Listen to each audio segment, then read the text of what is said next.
to talk about piecing things together. That opening quote in your handout is sort of the importance of social survival, being able to do things socially. I was visiting with a 14-year-old last night in my office for the first time. We were talking about what Asperger's syndrome is. And we were talking about nonverbal communication. And I said, you know, as you get older, it all becomes much more subtle. Now, when you're watching those Disney programs that he likes, can he figure out the emotions of those characters? Yes, they're very theatrical, right? And they even have, and I said to him, I said, they even have music. So you know, if the person's up to some shenanigans, they have music for that, right? And it's some sinister music, so you can plug in. And this 14-year-old looked at me and said, and real life doesn't have music. I said, you're right, it doesn't. There's no score that goes along with it.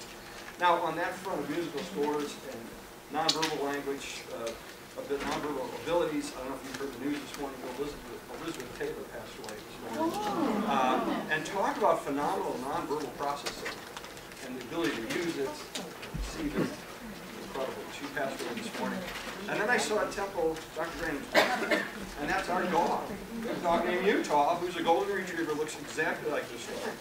And I was explaining to her how I use our dog all the time to talk to children about nonverbal. And you can tell what they feel, and they can tell what we feel, better than any other species.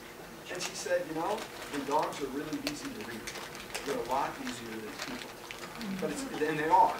For the kids, it's a great way to get them thinking about nonverbal. What does that dog feel right now? What's that dog thinking? What is it looking at? It's a great way to instruct children in that process. And today I'm hoping to give you lots of ideas for your students, your children. Show of audience, parents, raise your hand. Okay, educators. Good. Mental health professionals? Excellent. So we've got a nice mix, and I'll try to hit all targets. We'll talk about some of the deficits socially and emotionally, and then solutions, and we're going to rock and roll because we have an hour. Now, first question, audience participation. Now, this question is a little more stilted than it would have been. I was expecting we'd be in a big room with round tables and people eating their lunches versus this structured format, okay? But the question was going to be for all of you, how did you pick where you were going to sit? So raise your hand and tell me, how did you pick your seat today? Come on. Only one with 3 seats together that I need. You came with 2 friends, right? She thought, well, I got to find 3 seats for my friend. Okay? Is that a good social thought to have? I hope so. Beautiful. Yes. Somebody else, yes. I asked Rachel and she wanted to sit by the wall. By the wall, right? And did you have a preference? Was it the window? You like windows? Or... Oh, so you don't like to have people on the other side? So you're not one of the middle row people, right? Exactly. So that could be good if you're uncomfortable with others, strangers, in particular strangers here. My father was as ADHD as you could come. He actually was in the Tourette's range, and he moved all the time. And at church, we sat in the front left row. Okay, we had 7 of us. He'd sit in that seat right there. Preacher's over there. My dad could twist his feet, cross his legs out there in the aisle, and twirl his foot for an hour. Did anybody see him? No. They're looking this way. That's the preacher. Couldn't hear him either. If you put my dad in the middle, he would have been squirming and touching the bench, making noises. He figured out a solution. Did you figure out a solution? Yes, perfect. What else? I developed a habit in school to avoid dirty looks from the other students when I talk to them in class. So you sit in the front. So I don't see the dirty looks. Perfect. So she's noticed that sometimes she might talk too much in class and doesn't like to get the looks from the kids, so she sits in front. Right? Now you should put a smiley face on the back of your head. I'm smarter than you. Thank you. Anybody else? Yes? Quick exit. Quick exit, right? So Escape. Escape. Maybe you need to leave early, take a phone call. Or some people are very safety conscious, right? They might think, what if there was a fire? We have a police officer here. She's sort of by the exit too. You probably think about that stuff a lot, don't you? Positioning, right? Think about it being a police officer. Do they have to think about their position all the time? That's clear where you really got to think about it. I love that one. Anybody else? Any other thoughts? Lefty. Don't want to elbow anybody. You're lefty, so you're thinking about not elbowing anybody, you poor thing. You're like out in the aisle here today. Now, if we played that further and further, you could probably think of 20 or 30 reasons why people might select their seat. Some might want to be up front because of basic needs like hearing, seeing the board. for students. If you don't do your homework, where do you sit? Usually in the back dock. I was talking to this 6th grader Asperger kid the other day, and I said, we were talking about this, and he looked at me and said, do teachers know that? And I said, yeah, they always do. They pick those kids in the back. And he said, well, you know what you could do? You could sit in the front, smile, and look at her, and she'll think you actually did it. And I'm like, that's brilliant. Now he's thinking about how to use nonverbal to kind of trick the teacher. Is that a higher level up? Yes, that's a higher use of nonverbal. With the teenagers, the college kids, you know, we like to think that they outgrow bullying and teasing after high school. Is that true? No. There's bullying and teasing here, especially at CSU, because it's not CU, but there is bullying and teasing. I mean, go to that game. The t-shirts are teasing each other, right?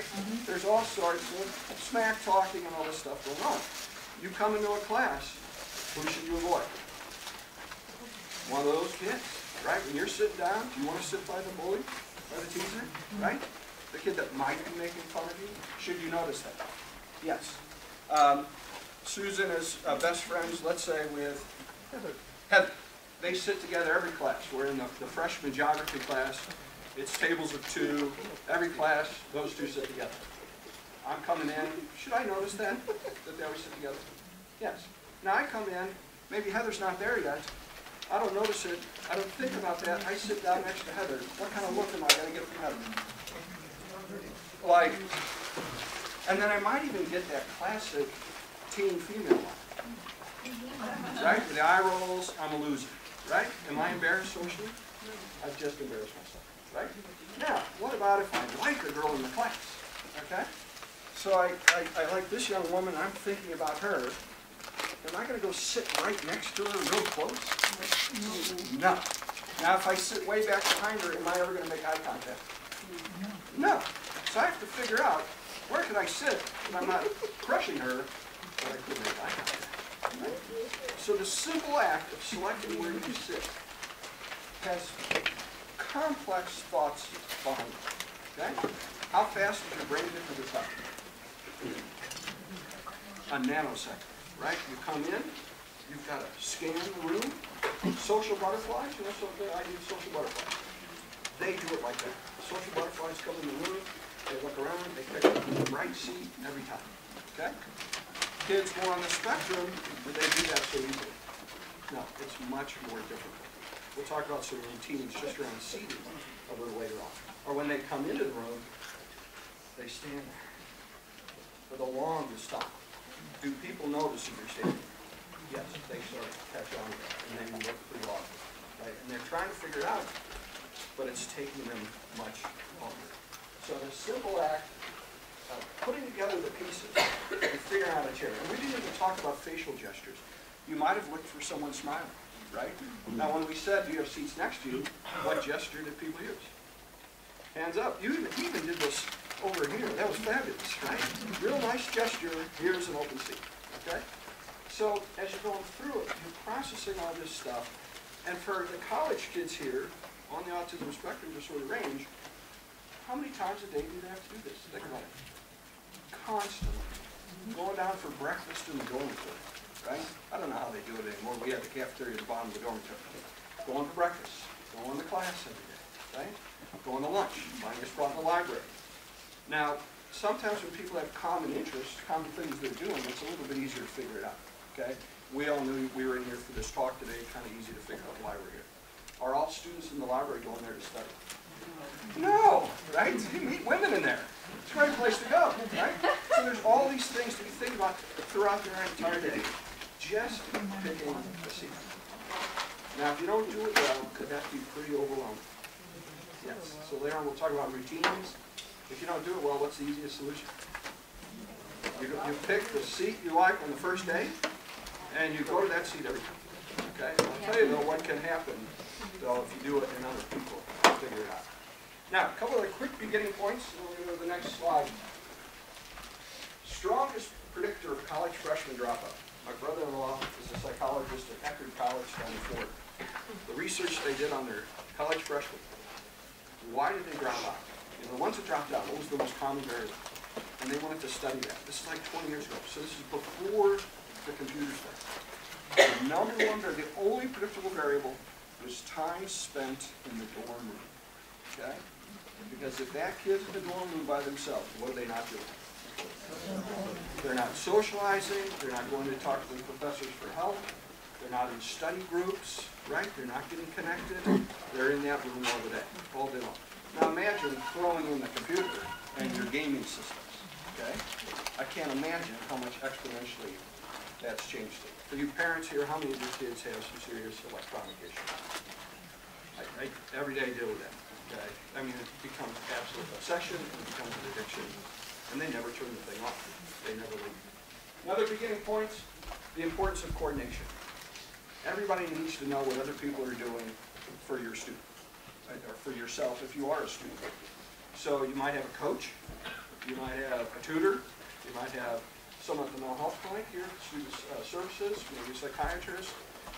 You've got a special services here with an IEP sort of thing, special accommodations.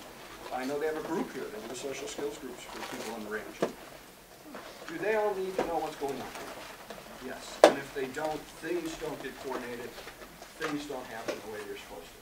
And the most compelling research studies, now this was done on ADHD children, 5th grade ADHD children. They went in and they trained an entire school district on how to work with ADHD kids, do behavior plans. At the end of the 3-month testing and implementation of the program, they wanted to know which people in the school had the most power to either make that program work or destroy it. What do you think they found out? All the school personnel who could really help make this coordinated plan work and who could destroy it. Not the parents, not a bad guess. What's that? You're on the right track. It was the playground aide and the bus driver. Okay? Now, think about those are unstructured situations. 80% of all child behavioral problems happens in unstructured settings in school. Okay? The playground, recess, going in the hallway, going to specialist classes, going across campus. Right? Going across campus, people are throwing the frisbee, joking around, whooping around, things get out of control. Now, how often do the school bus driver and the playground aide get included in training? Well, never, right? They never get included. Yes? Just a real quick story. My son had, he was in like 5th grade. He was having bus problems. He wanted to be in like the front row. And if somebody took his seat, he would have a fit. So he would always like fight to get in the front of the line so he could get his seat. Yeah. When we realized that happened, we had a little talk to the bus driver. Can you reserve that front seat right behind you for my son? He did, and then there was no more problems, no more battling to get in front of the line. Perfect solution. I have another kid who, in middle school, also couldn't handle anybody sitting next to him. Severe tactilely defensive. The kids discovered it, and within a month, they were getting on and purposely sitting next to that kid, just to watch him tweak out. Now, finally, the school district gave him his own seat and said he gets the front seat and nobody has to sit on it. Right? That's a simple solution. Right? So there's constantly all these things as you're going through the environment you have to figure out. And if everybody's on the same page, you have a much better chance for success. Thank you.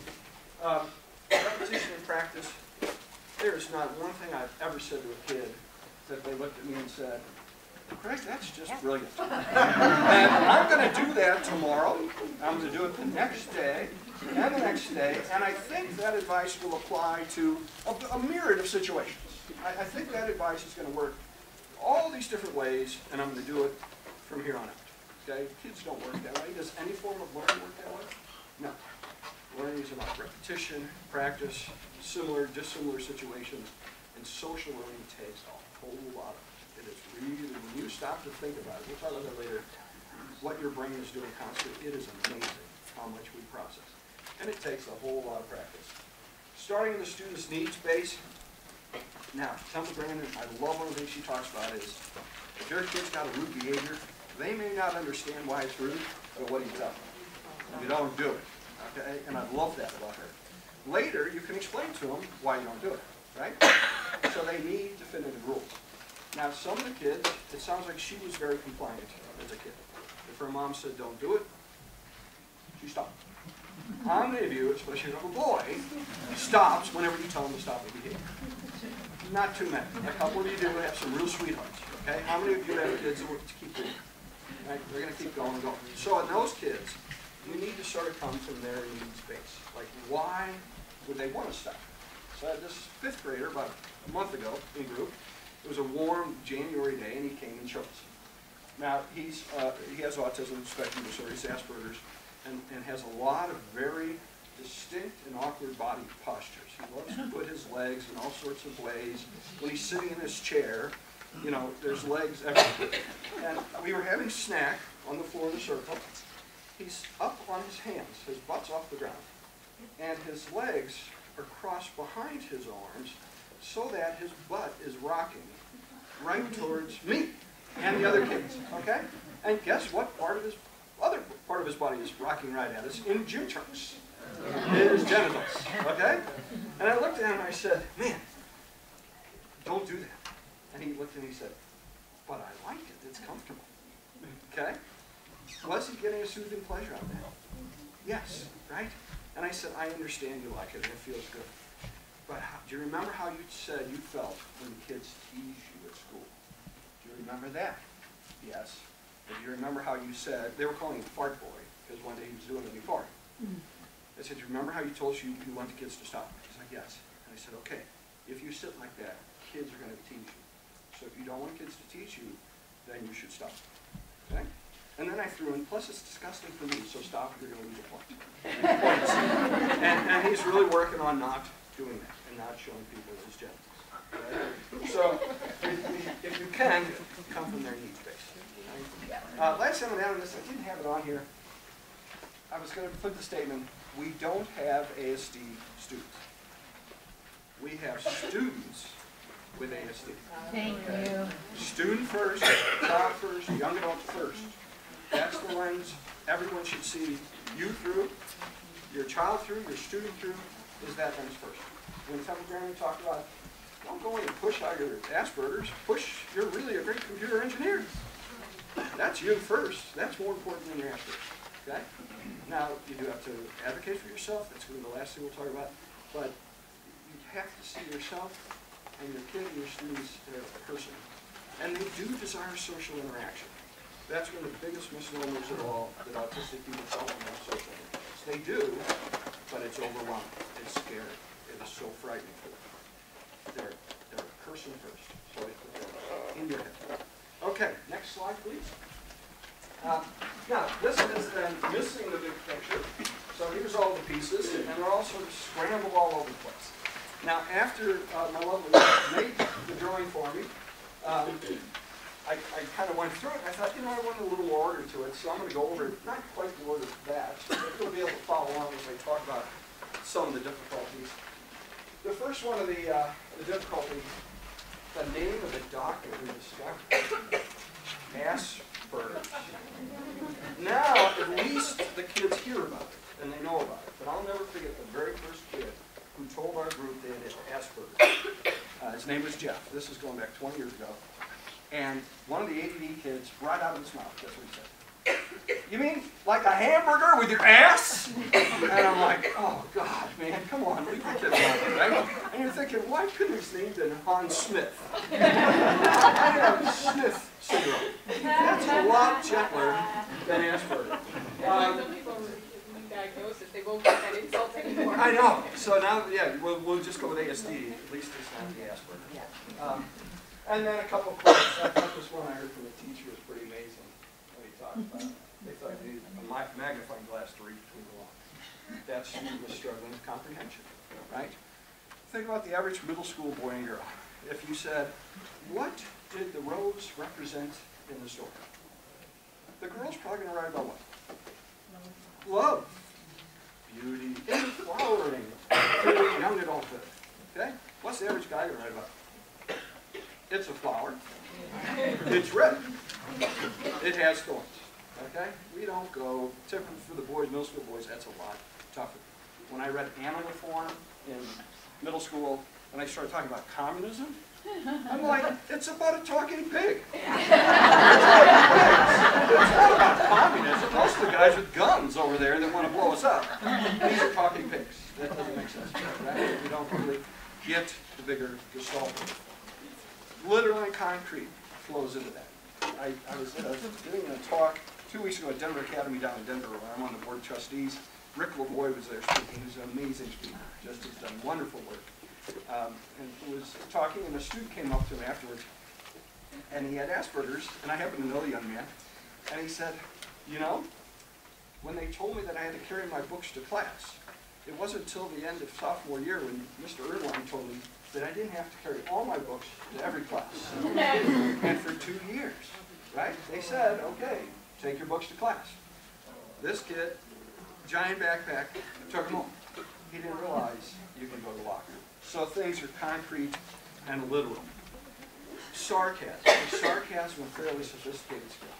Yes. Words have lots of meanings. Gestures have lots of meaning. I could flip somebody off. Can that have different meanings depending on who I'm flipping off? Sure. I flip my brother off all the time. And what do? Laugh. We think it's hysterical. Now, if I flip off somebody in a pickup truck out here on I-25 with a cowboy hat and those bull testicles hanging on the back, which I probably shouldn't do, I'm in a Prius. That probably means something else, right? So gestures, there's all these different meanings, and they're often very literal and concrete, or miss the bigger picture. I had a young adult group, and this group had 3 or 4 Asperger's young adults, and one kid came to the group, and he was very upset, and he wanted to go into some sort of law enforcement, firefighting, and he was really worried. He never wanted to do drugs. Because of that, he wanted to pass a drug test and say that he never did drugs. And he came to the group and he said, I had pot over the weekend. Like, what are you talking about? He said, they put it in the brownies, and they didn't tell me. And then he told the whole story about being with a group of guys at somebody's apartment on a Friday night, and they decided to make brownies. Okay? Now, one of the other Asperger's guys looked at him and he said, man, you got to think about it. Guys on a Friday night in an apartment making brownies, they're not like Susie homemakers. They should have figured that's what was going on, right? Did he have a clue that was going on? Absolutely nothing, right? Now, you'll see kids in the next slide, one young man who knew, he was starting to realize that he didn't do it very well, that he was too literal. And he drew a picture of his goal. We have notebooks for the kids, friendship notebooks. And this is a picture of his goal. His goal was to not be too literal. Now, he used the term pandentic. Y'all know that one? Yeah. How do you say it? Pandentic is when you're too literal. And he said, this guy says to this guy, it's raining cats and dogs. Down here it says, if it were raining cats and dogs, it would look like this. Okay? And he knows that when they say it's raining cats and dogs, it really doesn't mean cats and dogs are falling from the sky. Okay?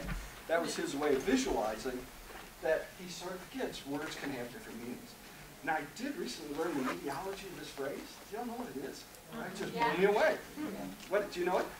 In colonial times, they used to put cats and dogs, or I think it was colonial times, but sometimes they used to put cats and dogs in the attics. And the beans, or sometimes on the roof. On the roof or in the attic. But either way, the beans would rise. And when it rained really hard, the cats and dogs would fall through because the beans rotted through. Right. And I've even heard something about cats and dogs drowning, like in gated castles and stuff. Yeah. So when the water would back up so much, the cats and dogs would drown, or in this case, fall through the roof. So there actually was some literal interpretation, meaning in the basis of that phrase. And this was this young man's way of saying he gets it. No, you keep going forward. Correlation versus coincidence. Our lives, when we sleep at night, our brains, while we dream, are taking every bit of our day and trying to figure out what relates to what in our memory banks. What can we remember? What can we forget? What is correlated and what happens to be coincidental? Okay? Somebody throws an eye gaze my way, right? I'm in the lunchroom, okay? Let's say I'm one of those jealous college boys, you know, testosterone laden, and my girlfriend's right next to me, and I see this guy over there kind of looking this way, okay? Now, what might I interpret? He's flirting with my girlfriend, okay? Could be he's looking at the chip machine right behind, okay? And checking out what chips are there. So that really isn't correlated. He's not looking there to take my girlfriend, okay? It just happened to be a coincidence. Now, if you've ever read the book, A Curious Incident of the Dog in the Nighttime, amazing book. He makes this correlation to, and I don't remember exactly, but if he sees a yellow car or 2 yellow cars before he starts on the bus, he'll have a bad day. But if he sees a red car before on the bus, he'll have a good day, okay? Because that happened to him. So one day, he saw a red car right before school, he had a great day. A couple days later, he saw 2 yellows, had a bad day. So he thinks there's a correlation. Is there a correlation between them? Absolutely not, right? But he's trying to make sense of what fits with what. I had a young man years ago, he was a college student. He was a group. We had a new girl come in. And she was a little bit heavy set. And he looked at her and he said, "Do you like jazz?" And she's like, "No." He said, "Oh, yeah." And I happened to say, "Well, Andy, why jazz?" And he said, "Well, because I've been listening to some different genres of music," and he catalogs them and he organizes them. And he said, "At school, I noticed that there's 2 girls that like jazz, and they're both fat." And then he said, "So I think fat girls must like jazz." And I'm like, "Oh my God, those are good. Don't ask a girl that again. Right? And don't say fat, and don't say, 'Are you pregnant?'" But he couldn't figure out what was related to what, right? He couldn't make sense. He was trying to, desperately, but he couldn't do it. Also, the great line once, the guy, his dad said about his daughter, she didn't realize she had a smile to give big tips. She just thought everybody was cheap, okay? She's missing the correlation, right, of how you act and how others respond to you. Language in chunks. A lot of the kids I've seen, they tend to learn like scripts. I had a kid years ago who could do movie lines, and he could imitate absolutely every character of Star Trek you could ever imagine. I've actually been to 3 Star Trek conventions. Have any of you ever been to one? 3. I wanted to. I've been to 3 of them. Yeah. One of my Asperger's kids won the trivia contest. He knew absolutely everything about Star Trek trivia. It was amazing. That was his obsession. But he would speak in kind of these chunks. Rick LaVoy calls it airplane talk. So, you know, when they get on the phone, they say, "Welcome to our flight to Chicago, and here, put your seat backs at tray tables."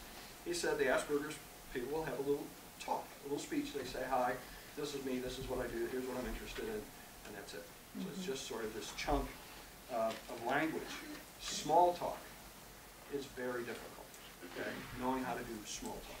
So if we had been in a different seating arrangement today, like in circles, and you're all eating your lunch, you'd have to figure out how to chit-chat, right? You'd have to find something in common. Now you're at a conference, so that's pretty easy, but then you have to sort of go from there and figure out how do you make small talk.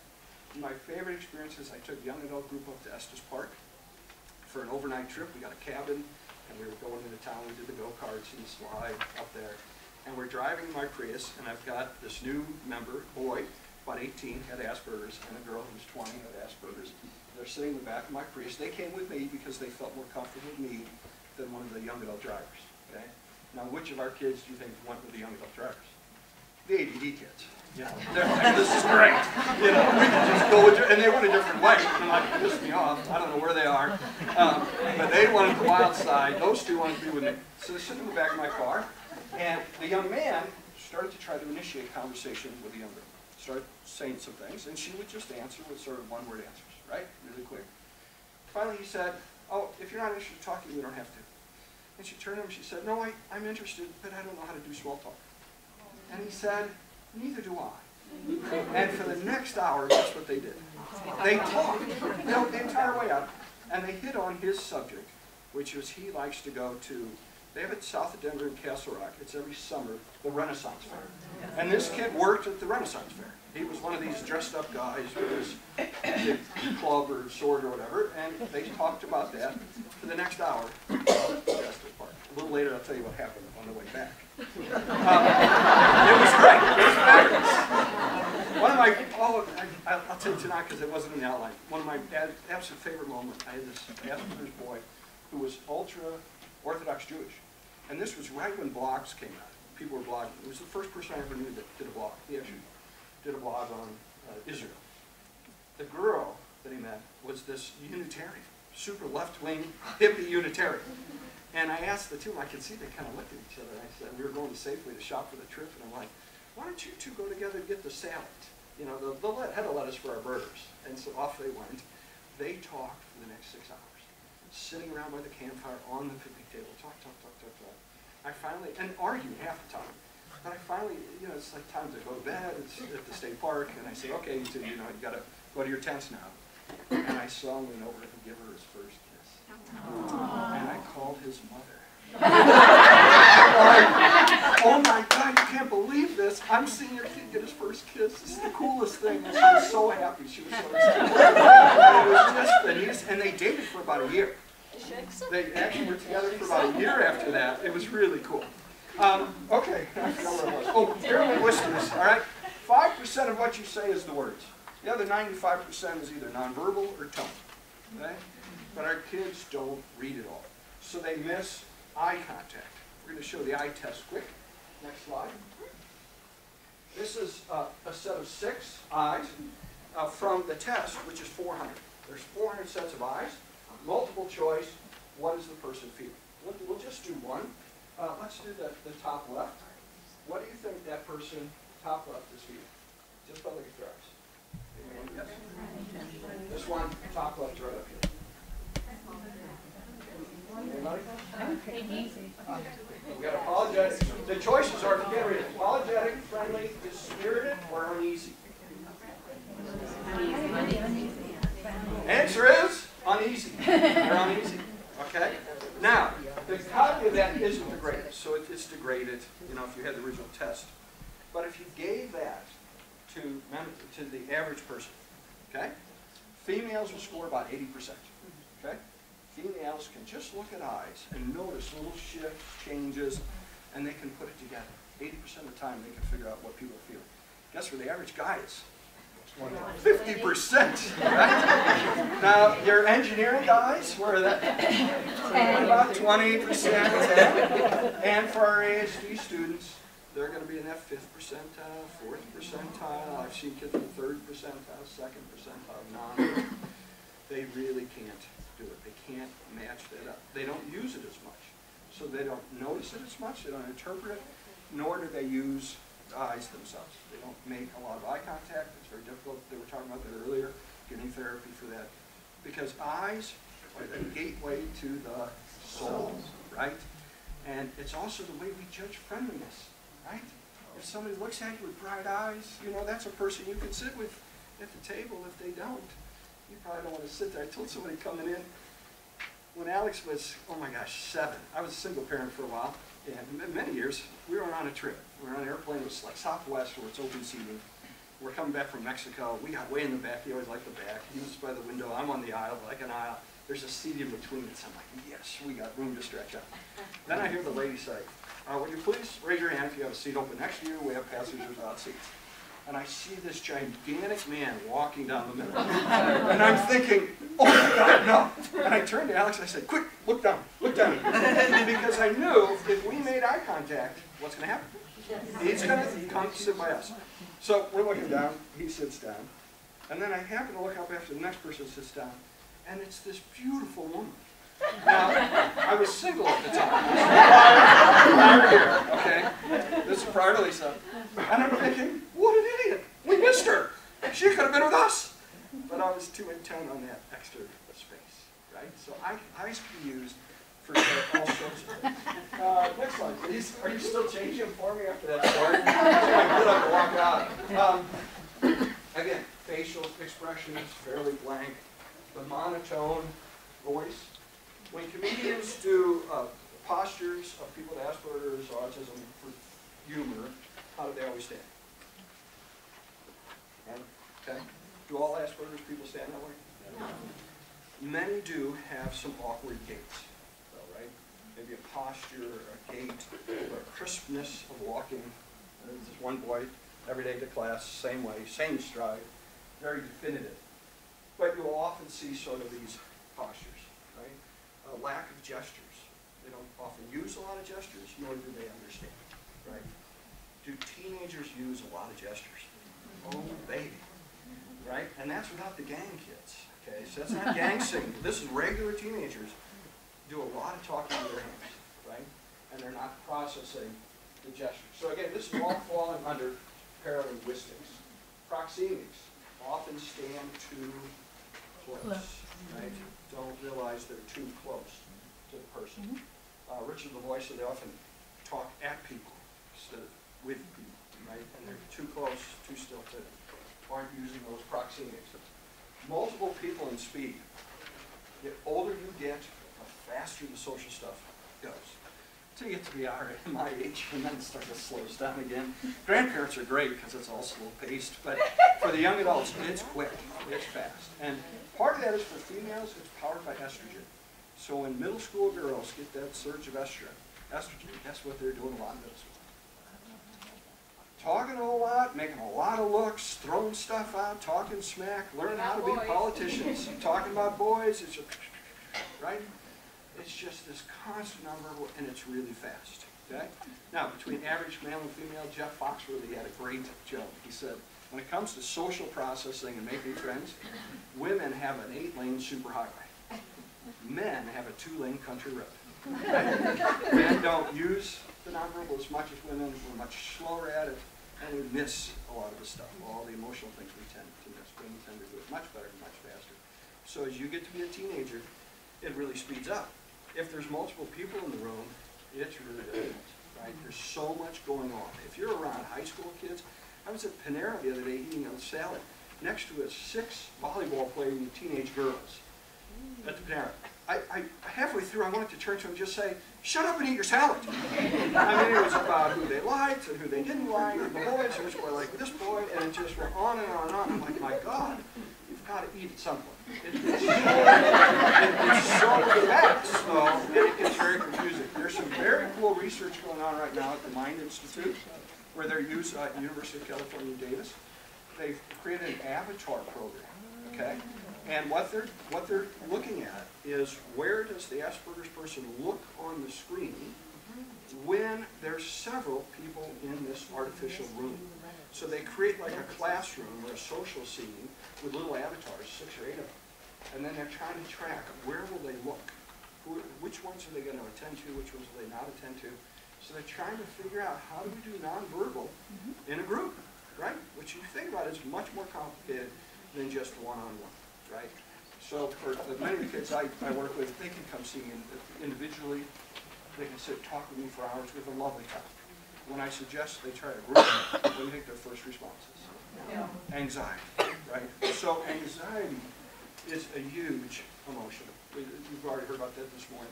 I see kids will just get crippled because it's a new thing. They don't paint a big picture. They don't paint those novel pictures when it's something new.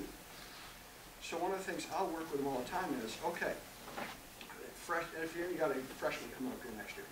When I was in college, that freshman first week, they had those mixer things, right? And they took us up to the sand dunes in Indiana, you know, to frolic on the beach, okay? Now, so the social butterflies, did they do that well? You bet, okay? Now, for the Asperger's kid, you're going to have to help them figure out, what's it going to sort of be like? You know, what is CSU here? Here's the freshman mixer. Let's think about experiences, things you've done before. Remember that time we went to this place, or we did this thing. And where did you sit? How did it go? Maybe it will sort of be like that, plus a little bit, okay? Does that make sense? So you're using their past experiences to help them kind of figure out what the new situation might be. Now, because of the anxiety, not understanding your situations very well, being overwhelmed by it all, they often become very routine and stuck. Lots of rules, very structured. They need that to survive. Okay? That boy at Denver Academy who was carrying the books around, his big phobia was where to sit in the room. So he went to the front, middle, every class. Okay? Between classes, he took the same, it's a really big campus. It's like a college campus. It's not that big, but it's got a lot of trees and lakes. He would take the same route after every class. As soon as the class was over, grab his books, I'll do it. Take the same pathway, sit in that exact chair. After a while, what did some of the other guys figure out? Some of those bully guys figured out, aha. So they would have 3 or 4 kids stand in the path that he walked. They and started chatting with him. Now, they made it look really innocent, right? When you have good nonverbal, can you be sneaky? Yes, con men have great nonverbal. They get it. They understand. And you can use it. So they're chit-chatting. Steven, how's it going, man? How you doing? They can see him getting really upset, right, and flustered. And by the time he makes it to class, one of those guys is sitting in his seat, okay? And Steven just was. He just couldn't cope with that. So they often need those structured routines to feel comfortable. They might pace. Pacing and fidgeting and doing repetitive motions increases endorphins. Endorphins make you relax, right? Now, if it's kind of an awkward repetitive motion, can that get confused? Yeah. And if you're too structured and routine, people notice that, you get made fun of. And we'll talk about that in a couple seconds about how to help with some of that. Well, for facial recognition, many of them love things. I saw this kid last night. I said, what are your hobbies? He said, I have 6. They change about every 2 months. First one was Pokemon. I love Pokemon. His mom's like, he's obsessed with Pokemon. Next one was Yu-Gi-Oh. Mom said, he's obsessed with Yu-Gi-Oh. Dragon Ball Z? He's obsessed with Dragon Ball Z. He's obsessed with all, right? Now, the latest he's into is anime. Okay? Now, if you've seen anime, if you've seen Pokemon, what do you notice about the facial characteristics of the characters? They're exaggerated and they're static. They look that way every time. Okay? And they have these facts about Pikachu, and it tells you what Pikachu's powers are and his personality, and you can figure out when the faces are static. Well, now how many of our faces remain static? Okay? You can always tell what the little kids struggle with this. So if I come back after Christmas break, I teach at an elementary school, if I come back with a little unshaven, right? Kids will look at it. And it's like they can't figure out who I am, right? Just because I have whiskers. You get a haircut. I'm looking at you going, who's that person, right? They can't figure that out. Our faces are changing all the time. But they often like those things because the images are static. They know what it's going to be. It's predictable. You can read it. Unfortunately, faces aren't. One of the biggest problems, well, this is a law enforcement thing, facial recognition technology. It's so hard because the human brain can recognize different faces with disguises on and all sorts of stuff. But when you try to get a computer to do it, it's really tough. It's one of the hardest things in that field of science, facial recognition. Clothing choices. I got to tell you, I've seen some classy outfits from guys. The one that I always notice is the socks. Okay? Now, what sophisticated guy here knows what's the rule supposed to be in socks? Anybody? Anybody work at Nordstrom's? No, they have to match. They're supposed to match. They should be the same color or a touch lighter than the slacks, okay? And hopefully coordinated with your shoes, right? But I got the guys with black pants, black shoes, and what color socks? White! And you're like, Jesus, your ankles! Well, that's not what people are supposed to look. You know, they're looking at your ankles, okay? So the clothing might mismatch. They'll wear the same thing over and over, right? So they'll wear the same clothing over and over and over. Now, I did have one man who's a math and physics major down at DU, Asperger's, who wore this same yellow fleece jacket every time I saw him. And I finally asked him about it, and I said, what's the deal with that? And he explained it to the whole group. He said, well, this sort of makes me feel comfortable. I got it in 7th grade. In 7th grade, I was really skinny, and I looked like a yellow banana. But now I'm bigger, so I don't look like a banana. But it makes me feel really comfortable. And it also helps me determine how comfortable I feel with new people. And I thought of it, I'm like, you're right. And he said, yeah, when I first came to group, it was zipped fully up. So when I go to new places, I zip it all the way up, and it protects me. I feel protected. When I'm a little more comfortable, I zip it halfway down. And then I'm a little more relaxed. And when I'm really comfortable, I zip it all the way up. And I'm like, that is so cool. Now, was there more thinking behind his clothing choice? Yes, it was amazing. And he used some incredible language. Asperger's people, autism spectrum disorder people, have a hard time understanding emotions and expressing them. But they can do it. They just use very specific words and images. And if you think about people of old, people used to talk in much more elegant ways than we do. And this gentleman, he said, when I feel set upon, I zip it up. Now, does anybody know where that term comes from? Feeling set upon. That's like out of the Bible, right? Old Testament, right? The tigers setting upon you and protecting yourself. We were also the same kid. We were talking one day in group about the Holocaust or something. It was some anniversary of the Holocaust, and we're discussing it. And I asked the other kids, well, how do you feel about this discussion? Now, what do you think most of them said? Well, it sucks, you know. It's depressing, you know. I hope that doesn't happen in my lifetime. This young man, I looked at him, and he looked. He actually had these really serious facial expressions. I said, yeah, what are you feeling? Nihilistic.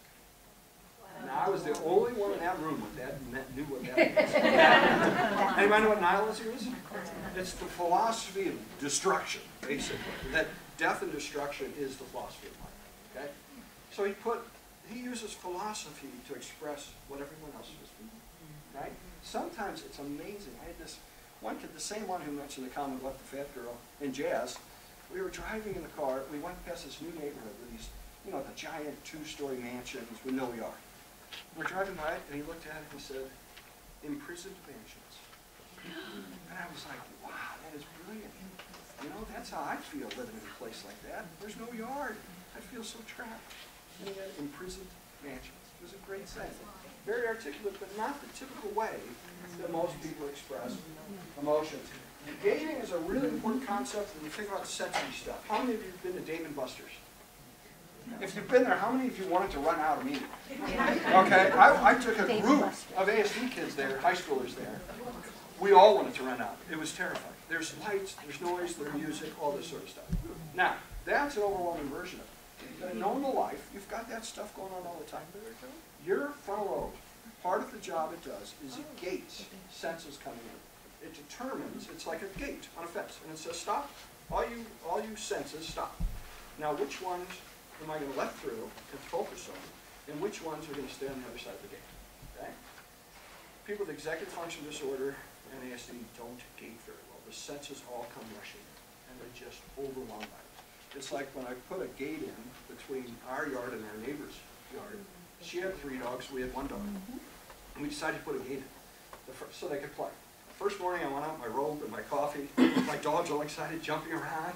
I come out, open the gate.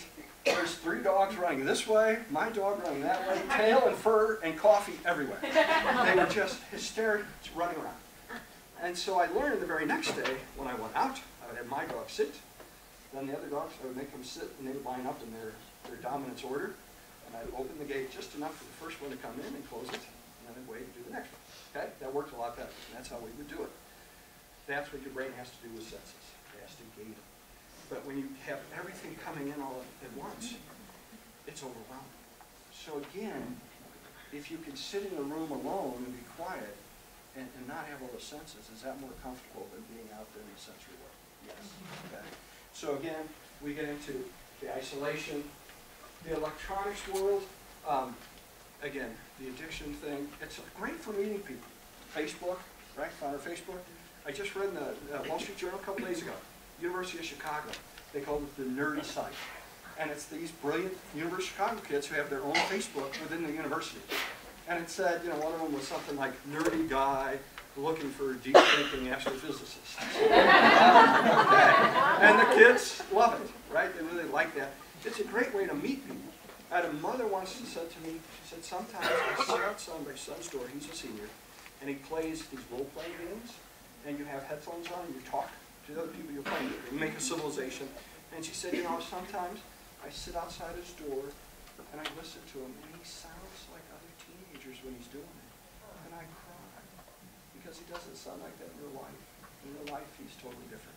But when he's on that computer, she said, he's just like the other kids. So is that a good thing for him? It's delightful.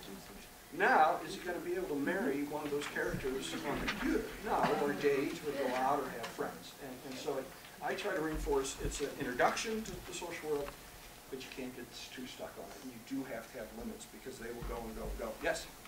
Where are the natural applications or whatever to utilize technology to bridge some of that gap? I apologize for coming in off course. Yeah, but well, I think, you know, Facebook is a good start to that. I love this idea of using avatars for reading social things. I think that could really have some potential. When I wrote to the doc out of the minus student, I was hoping he was going to tell me they're using it already for social skills. But it's really just being used right now diagnostically to determine how they don't do it. And I was really hoping that it advanced to the point where I could have some computer screen and the kids could watch it and all of a sudden they're like smooth. I don't know if that'll happen, but I would love to see that. And there is some thought about the virtual reality, virtual worlds, as having potential for kids with autism. That it can be a way for them to do things. Really great author, Jaron Lanier, he wrote a book called You Are Not a Gadget. It's an incredible book. He's one of the founders of the internet.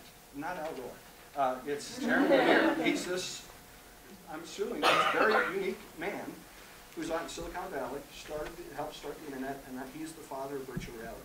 And in his book, You're Not a Gadget, he talks about it. But he also talks about how he hates what the internet's become. And it's all about marketing and people being mean to each other. And how you got to protect your kids from all this. Phenomenal read. Okay, we're going to keep cranking. Sexuality. Again, very difficult, very stilted. I just watched the movie Adam, which is an incredible film. And he said to the young woman, the other night, were you sexually aroused? That's not real smooth. So a difficult time with that. Statistically, I did a talk recently on the sexual problems for ASD people. For guys, they have a higher rate of perpetrating on younger children. Many of our kids, when they were 12 and 13, what age were their best friends? 5 and 6. They played with the five-year-old girl next door. They played great. They used to play all these games, role-play games, whatever. But one day, Johnny had an erection, okay?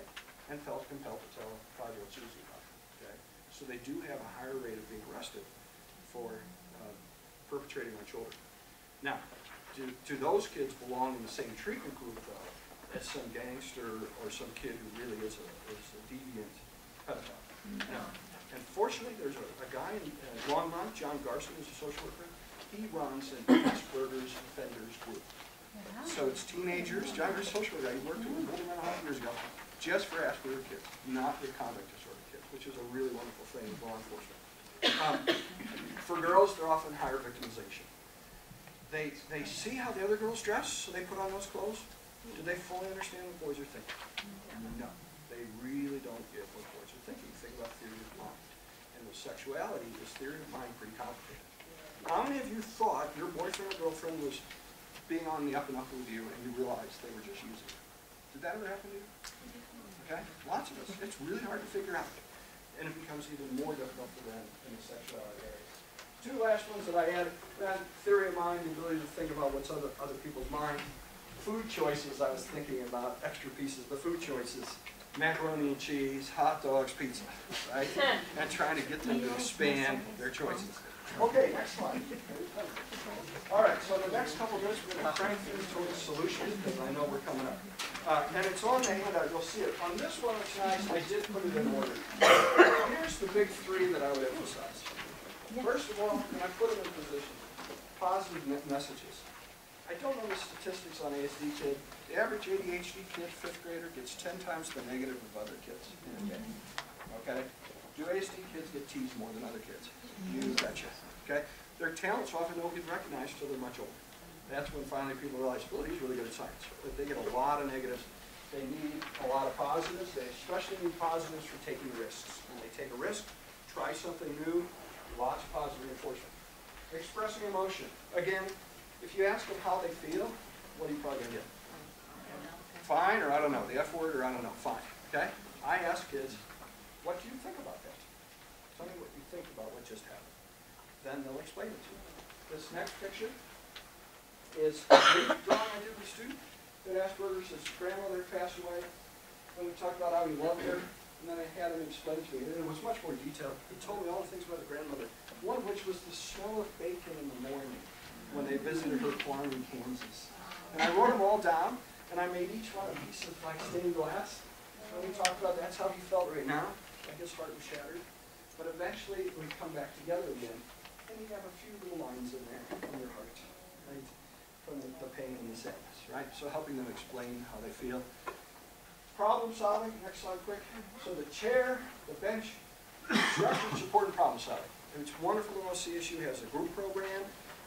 All the rest of these lectures, next day and a half, are about structured support, coaching. Our kids need all of those things. They need direct intervention, hands-on practice. It has to be over and over and over again. We do groups at our office. I have several therapists that do dorm-based. They go out to school mines. They go down to Metro. They take kids out. They take them to bars, out to dancing. You've got to practice it. It has to happen over and over and over again. The stuff in the middle on each leg you can look at on your handout. It's all fairly explanatory from what we were talking about. One of the ones I feel key about, don't take the rules away from the kid. They need the rules. They can't survive without them. You terrorize them. But can you add a rule to expand it? Yes, if you saw Parenthood with the bug guy, you know that show Parenthood? The bug guy, totally had Asperger's. And they wanted him to start 15 minutes early. And what did he say? No, I can't start it. Can't start it. Right? Well, the person who understood him walked over and she said, did you ever start early before? Once. Did it work out? Yes. Do you think you could do it again? Okay. So now he could develop that in a rule. I can start at 7, or if the audience needs me to start at 6:45, I can do that. Now the next rule they'll need to have is what? 6:30. It's 6:30 or 7:15. Start late, right? Can you start late? So use rules to expand the role. Come up, visit early, find the safe places. In the restaurant, in the student lounge, booths. Booths are a great place for people who don't deal with stimulation well. If you put them in the middle table around everybody, they're free. You figure out where the booths are, you create a safe place in the dormitory. Again, thinking about nonverbal, having them say, the phrase I love to teach them is, can you please say, I need help? Or can you explain it to me differently? Can you try to explain it to me differently? It's a great phrase for them to use. I teach them to fake it. I teach them how to laugh at jokes when you're around guys. You just kind of go, like, not too little, because if you don't laugh at all, then they know you don't know. Right? You don't know what menopause is or something, or menstrual cycle. But if you're like, ha ha, then they'll be like, oh, well, what's your joke? And you're caught. So you just learn to laugh in the middle, right? So you're teaching them to fake it. Again, they ask for the help. Limiting electronics. I would tell you as parents and as therapists, educators, think how your brain does it. I walk backwards. Mine's pretty natural. I do it fairly fluidly. I have to think, how did my brain arrive at that conclusion? Make yourself think how you did it, how your brain thought. Again, we've got the coaching, executive function tips. A lot of them need that. They need somebody to remind them of their homework, keep them on top of it. Noticing others who needs help. It's a great skill to teach them. Go help others. Notice who needs help. And that really helps with dating, right? And then you work on some of these dating skills. That boy and the girl I told you about earlier, and we'll stop. We were up at Estes Park the next day. He's telling her, they're in the back seat again, he told her about the show that he works at in the summer. He wanted to decide at the gas station to get a snack. She's in the car with me, and I turn around to her and I say, now you know, dear, if you want to go out with him, you could say, well, could I come see you at the Renaissance Festival sometime? And she looked at me, and she said, I could, but he just asked me out. And she said, I'm going to the Renaissance Festival. Yes, right? And she they had a date, and they went out for a little while. They weren't best fit, but they actually had it, right? So they need the coaching. Where do you sit to make eye contact? They need that hands-on practice. Last question I wanted to talk about, I was thinking about self-advocacy. I love what Temple Grandin says on the bottom of your handout. This morning she said it differently. She said, I love the way I think. And then she said something about other people's minds. She said, I feel badly for the way others think, or something like that. Or that they're messy, the messy way others think, right? I'm like, oh, that's so cool. Embrace the uniqueness, embrace the challenge, and keep a long-term perspective. It takes day after day after day. Thanks very much.